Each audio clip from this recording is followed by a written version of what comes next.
샬롬 최재형 목사입니다. 오늘은 사도행전 23장 말씀입니다. 우리 함께 말씀을 읽고 또 묵상하도록 하겠습니다. 바울이 공회를 주목하여 이르되 여러분 형제들아 오늘까지 나는 범사의 양심을 따라 하나님을 섬겼노라 하거늘 대제사장 아나니아가 바울 곁에 서 있는 사람들에게 그 입을 치라 명하니 바울이 이르되 회칠한 담이여 하나님이 너를 치시리로다. 내가 나를 율법대로 심판한다고 앉아서 율법을 어기고 나를 치라 하느냐 하니 곁에 선 사람들이 말하되 하나님의 대제사장을 내가 욕하느냐. 바울이 이르되 형제들아 나는 그가 대제사장인 줄 알지 못하였노라.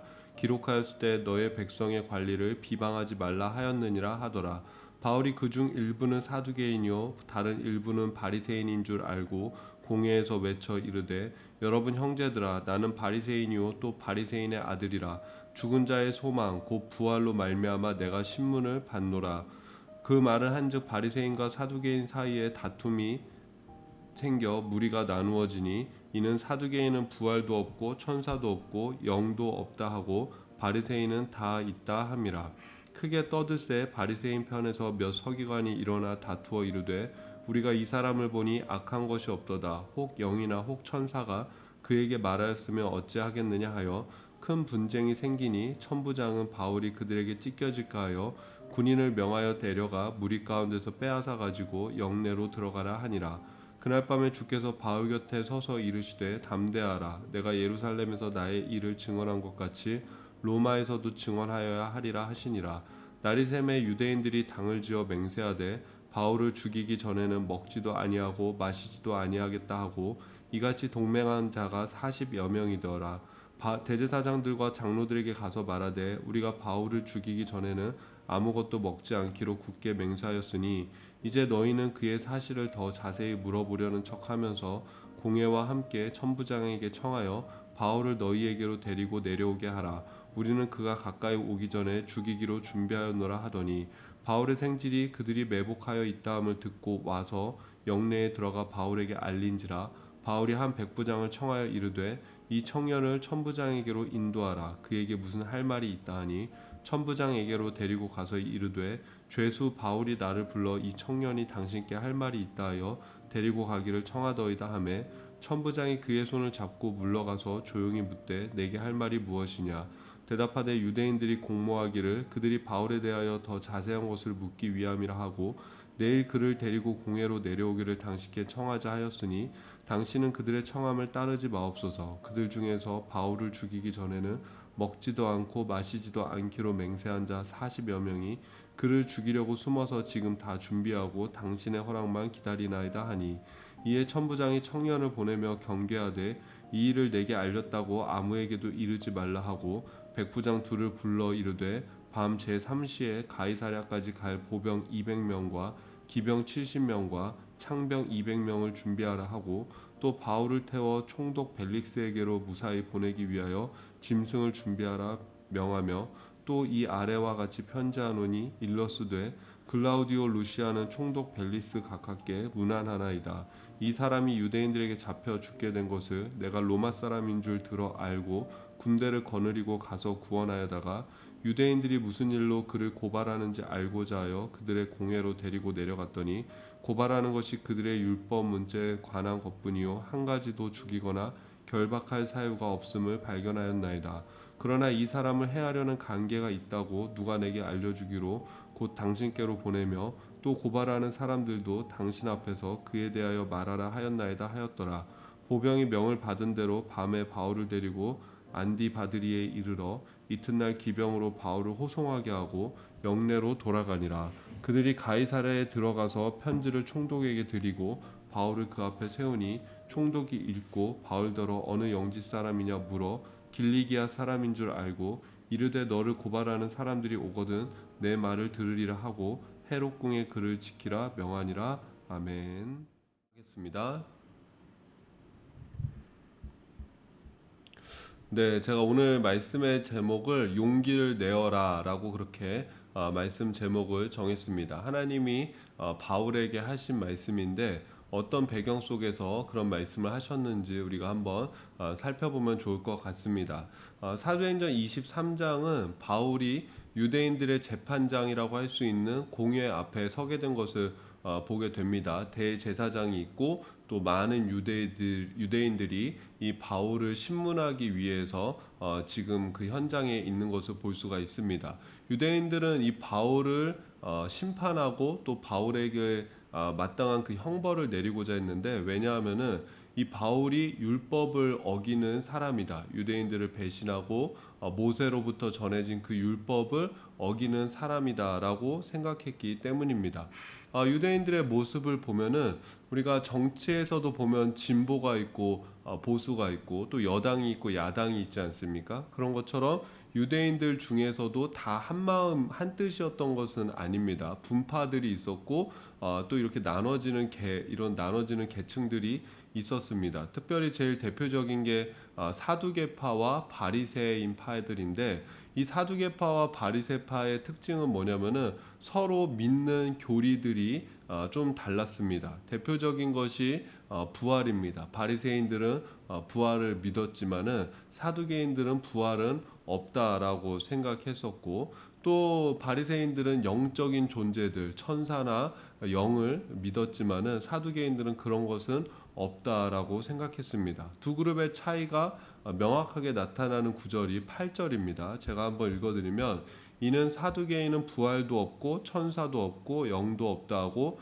바리새인은 다 있다 함이라. 바울은 이 점을 파고들어서 지금 이 공회에서 뭔가 자기에게 유익한 쪽으로 반전을 꾀하고자 합니다. 그래서 바울이 이어서 하는 말이 뭐였죠? 내가 잡힌 이유는 부활의 소망 때문이다 라고 그렇게 이야기를 합니다. 내가 잡힌 이유는 부활의 소망 때문이다 라고 이야기를 합니다. 뭐 어떻게 보면 반은 맞고 반은 틀린 이야기죠. 왜냐하면 이 바울은 내가 예수님을 믿고 또 우리가 나중에 예수님이 또 이 땅에 오셨을 때, 또 하나님이 이 세상을 심판하실 때 죽은 자들이 이제 부활하게 되어지고, 그때 우리가 또 천국을 가고 분명한 하나님의 심판이 있다. 그런 것들이 이 복음의 내용 중 하나이지 않습니까? 근데 바울은 부활에 대한 이야기를 하는 거죠. 그러면서 나는 부활의 소망을 전하기 때문이다라고 그렇게 이야기를 합니다. 이 메시지 때문에 두 그룹 사이에 분쟁이 일어나게 됩니다. 바리새인들은 아니 저거 우리가 믿는 부활을 전하는 거면은 저 바울은 아무 죄가 없다라고 생각하게 되고, 반면에 사두개인들은 그거랑 상관없이 이 바울을 죽여야 된다. 그렇기 때문에 더 이 바울을 우리가 심판해야 된다라면서 두 그룹 사이에 큰 분쟁이 일어나게 되고, 그날 모인 공회는 특별한 소득 없이 그렇게 끝나게 되는 것을 볼 수가 있습니다. 가까스로 위기를 넘긴 바울입니다. 근데 그날 밤에 지금 뭐 감옥에 갇혀 있지 않겠습니까? 그날 밤에 이 감옥에서 바울의 마음은 어땠을까? 오늘은 그냥 넘어갔지만 내일은 또 어떤 판결이 내려질지 모르는 거죠. 유대인들이 어떻게 자기에게 행할지 모르는 거죠. 그런 참 복잡한 심정이지 않았겠습니까? 근데 그날 밤 예수님께서 바울에게 나타나셔서 말씀하셨습니다. 담대하라. 내가 예루살렘에서 나의 일을 증언한 것 같이 로마에서도 증언하여야 하리라.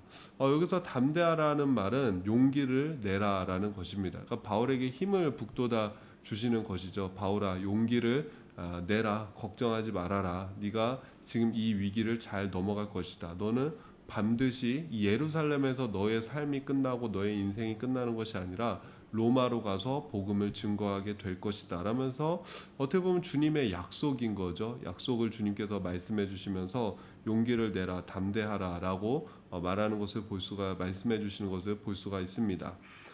이런 하나님의 또 메시지와는 다르게 밖에서 돌아가는 상황들을 보면은 또 심상치가 않습니다. 지금 바울이 이런 그 주님의 음성을 들을 때에 유대인들은 40명이나 되는 사람들이 이 바울을 죽이기로 맹세합니다. 어느 정도까지 맹세하냐면 우리가 바울을 죽이기 전까지는 먹지도 마시지도 않고 금식하겠다라고 그렇게 맹세를 하면서 40여 명이 어떻게 해서든 이 바울을 죽이려고 꾀하는 것을 볼 수가 있습니다. 유대인들이 정말 한번 이렇게 뭔가를 결심하고 행하고자 하면은 정말 무서운 그런 단호한 결의를 보여주는 것이 이 유대인들의 또 민족성이라고 할 수가 있습니다.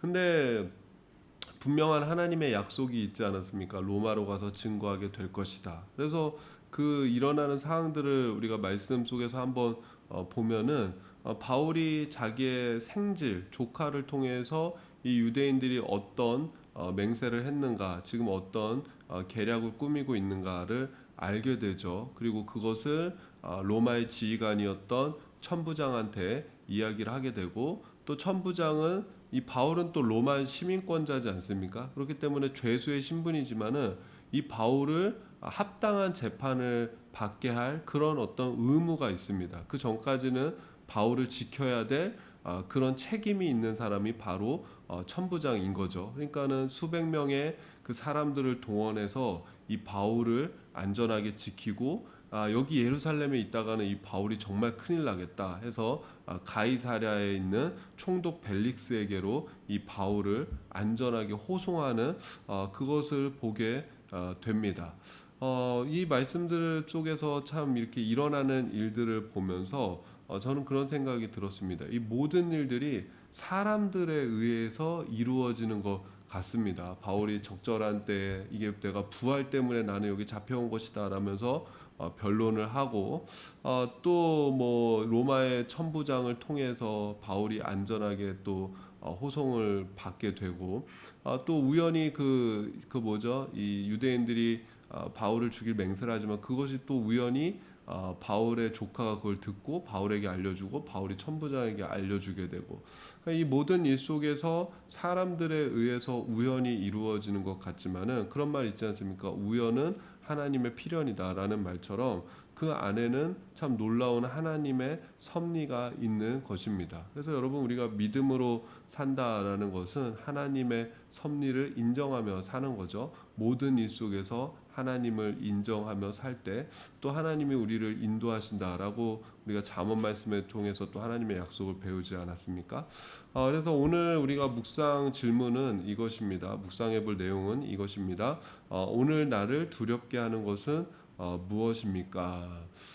바울은 두렵지 않았겠습니까? 또 복잡했겠죠. 그의 마음속에 뭔가 걱정이 있고 근심이 있었겠죠.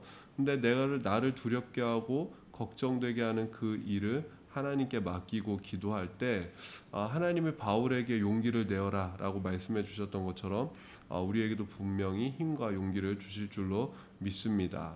그래서 이어서 좀 생각해 볼 것은 하나님이 주시는 음성은 무엇입니까? 바울에게 용기를 내라라고 말씀하신 그 하나님, 오늘 나의 하나님, 지금도 여전히 살아계신 하나님인 줄로 믿고 우리가 하나님의 음성에 귀 기울일 때 또 우리 삶 가운데 꼭 필요한 그런 하나님의 말씀이 임할 줄로 믿습니다. 또 하나님의 역사가 분명히 있을 줄로 믿습니다. 이것을 또 경험하는 오늘 하루가 되시기를 주님의 이름으로 축복합니다.